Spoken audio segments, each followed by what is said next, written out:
तो आज हम बात करने वाले हैं श्रेणी क्रम संयोजन, प्रतिरोधों का श्रेणी क्रम संयोजन। प्रतिरोधों का श्रेणी क्रम संयोजन क्या होगा? श्रेणी क्रम संयोजन। प्रतिरोधों का श्रेणी क्रम संयोजन। मान लेते हैं 3 प्रतिरोध। क्या है? 3 प्रतिरोध हैं ये, ठीक। 3 प्रतिरोध R1 R2 R1 R2 R3। माना 3 प्रतिरोध R1 R2 R3 एक परिपथ में श्रेणी क्रम में लगे हुए हैं। इस परिपथ का संबंध एक बैटरी के द्वारा तथा इसको नियंत्रित करने के लिए एक धारा कुंजी लगा दी जाती है। कौन सी धारा कुंजी लगा देते हैं? 3 प्रतिरोध श्रेणी क्रम में लगे हुए हैं R1 R2 R3। इनमें प्रवाहित धारा I हो, क्या हो? इसमें अगर प्रवाहित धारा I हो, अगर श्रेणी क्रम में परिपथ में लगेंगे तो धारा सब में क्या जाती है? बराबर जाती है। इसमें प्रवाहित धारा I, R1 में I धारा हो जाएगी, R2 में भी I धारा जाएगी और I3 में भी I धारा प्रवाहित होगी, परंतु इनके विभवांतर अलग अलग होंगे। विभवांतर इसका क्या होगा? V1 होगा, इसका क्या होगा? V2 होगा और इसका क्या होगा? V3 होगा। इसकी थ्योरी कैसे लेंगे? 3 प्रतिरोध R1 R2 परिपथ के श्रेणी क्रम में लगे हुए हैं। इसमें प्रवाहित धारा I तीनों परिपथ में यानी तीनों प्रतिरोधों में समान रूप से प्रवाहित होगी, परंतु इनके विभवांतर अलग अलग होंगे। R1 का विभवांतर V1, R2 का विभवांतर V2 तथा R3 का विभवांतर V3 है। अतः परिपथ में कुल विभवांतर बराबर, कुल विभवांतर कितना हो जाएगा? कुल विभवांतर कैपिटल V बराबर V1 plus V2 plus V3। हम यहाँ पे 3 लिए में अगर 4 आ जाए तो आगे 4 से बना लेंगे, तो V1 V2 V3। ये हो गया समीकरण नंबर 1। अब ओम का नियम क्या था? ओम का नियम अगर नहीं देखा है तो हमारे नेक्स्ट पहले वाले वीडियो में देख सकते हैं आप। ओम का नियम क्या था? R equal to V upon I। क्या था? यही था, R equal to V upon I। यहाँ से V का मान निकालना है तो V बराबर IR। कितना हो जाएगा? V बराबर IR। तो V बराबर IR है, ठीक। V बराबर IR और V1 का मान अगर निकालें तो V1 बराबर क्या निकलेगा? धारा सब में बराबर है तो सिर्फ जो विभवांतर है वही अलग अलग है। तो धारा सब में बराबर है तो विभवांतर अलग है, तो इसमें V1 है तो इसमें R1 धारा जाएगी। क्या जाएगी? अरे R1 विभवांतर है, V1 विभवांतर R1 प्रतिरोध, V2 विभवांतर R2 प्रतिरोध, V3 विभवांतर होगा और R3 ये हो जाए। अब समीकरण नंबर इसमें रख देंगे सभी के मान। V1 का मान IR1 है, V1 का मान IR1, V2 का मान IR2 और V3 का मान IR3। सब में I कॉमन है, इसमें से I कॉमन ले लेंगे हम, तो I बराबर I कॉमन है तो R1 plus R2 plus R3, ठीक। R3 अब I से I काट सकते हैं बराबर में, तो R बराबर क्या निकलेगा? R1 plus R2 plus R3। ये हमारा एक श्रेणी क्रम संयोजन हो गया। क्या होता है श्रेणी क्रम संयोजन?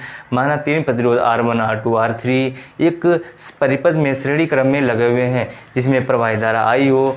परिपथ में श्रेणी क्रम में लगे होने के कारण तीनों में धारा बराबर प्रवाहित होगी तथा इनका विभवांतर अलग अलग होंगे। R1 का विभवांतर V1, R2 का विभवांतर V2 तथा R3 का विभवांतर V3 है। तथा ओम के नियम के अनुसार, किसके अनुसार लिखेंगे यहाँ पर? आगे लिखेंगे ओम के नियम के अनुसार। ओम के नियम के अनुसार R बराबर V अपान I, तब V बराबर IR।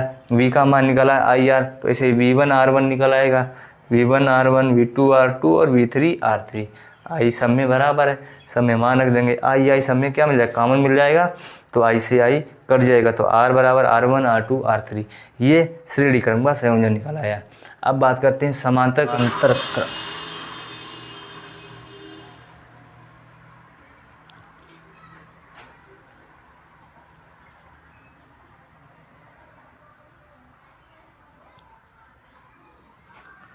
प्रतिरोधों का समांतर क्रम क्या है? प्रतिरोधों का समांतर क्रम, सेम परिपथ बना लेते हैं, यहाँ पे एक धारा कुंजी लगा लेते हैं और इसमें 3 प्रतिरोध लगा लेते हैं, एक R1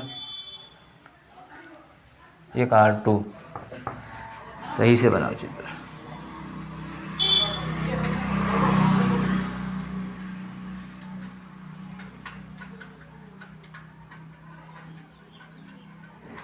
ये एक चित्र हो गया। इसका प्रतिरोध R1 है, इस नीचे का प्रतिरोध R2 ले लेते हैं। इसमें क्या हो जाएगा R2 इसका R3, R1 R2 R3। इसमें प्रवाहित धारा I हो, क्या हो प्रवाहित धारा I हो। यहाँ पे बिंदु A पर आते वक्त इसमें I1 धारा चली जाएगी, इसमें I2 धारा चली जाएगी और इसमें I3 धारा चली जाएगी। तीनों धाराएं यहाँ पर निकलेंगी, फिर से क्या हो जाएंगे एक बन जाएंगे, क्या हो जाएगा I फिर हो जाएगी, फिर इसी में आ जाएगा। ये हो गया। क्या लिखेंगे थ्योरी इसमें, माना तीन प्रतिरोध R1 R2 R3 परिपथ के समांतर क्रम में लगाए गए हैं, जिसमें प्रवाहित धारा I हो, परंतु बिंदु A पर पहुंचकर ये धारा R1 प्रतिरोध में I1, R2 प्रतिरोध में I2 तथा R3 प्रतिरोध में I3 धारा प्रवाहित होने लगती है। तब तथा बिंदु B, यहाँ पे बिंदु क्या है B, बिंदु B पर ये धारा मिलकर फिर से I बन जाती है और परिपथ में यानी कुंजी के द्वारा फिर से बैटरी में चली जाती है और न्यूट्रल हो जाती है। ऐसे ही अब परिपथ में कुल धारा, कुल परिणामी धारा, कुल परिणामी धारा, परिणामी धारा I बराबर, परिणामी धारा I बराबर क्या हो जाएगा, परिणामी धारा I है तो I इक्वल टू हो जाएगा I1 plus I2 plus I3। श्रेणी क्रम में क्या था, विभवांतर विपरीत विपरीत थे तो उनको जोड़ा गया था। यहाँ पे धारा अलग अलग है तो धारा को जोड़ लेंगे, ठीक। ओम फिर से वही करना है, ओम के नियम से, ओम के नियम से क्या है, ओम के नियम से। ओम का नियम क्या था, V बराबर I R, V बराबर I R। लेकिन हमें निकालना है I1 I2 I3, तो I इक्वल टू निकाल लेते हैं। I का बराबर क्या मान निकलेगा, I equal to V upon R, I equal to V upon R।